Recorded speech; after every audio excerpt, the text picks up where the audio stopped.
মাঝে মাঝে তোমার কথা ভাবি। তোমার রথের চাকা বসে যাবার পরও অস্ত্র নিক্ষেপ বন্ধ করেনি কেউ। সূর্যেরও রথের চাকা বসে যায় মেঘে, হাওয়া শোরগোল তোলে, অবরোধ তুলে নেয় মেঘ। কিন্তু তোমাকে ঘিরে ঘিরে অন্যায় স্মরনিক্ষেপে যখন বধ করা হচ্ছিল, কোনো প্রতিবাদ ওঠেনি। খুব শিশুও শুনেছে তোমার কবচ কুণ্ডল কেড়ে নেবার ঘটনা। একটি অন্যায় মৃত্যু কলঙ্কের কালি মেখে ইতিহাস। কর্ণ, আমি মাঝে মাঝে তোমার কথা ভাবি, কষ্ট হয়।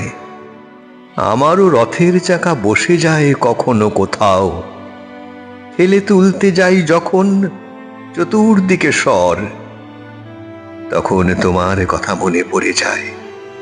সুতপুত্র, তুমি জেনেছিলে, আমিও জেনেছি, দুজনের কারুরই সারথি জনার্দন নয়, জেদ। কিন্তু ব্যাসদেব জানেন, দুজনেই যুদ্ধ ছেড়ে পালাইনি কখনো।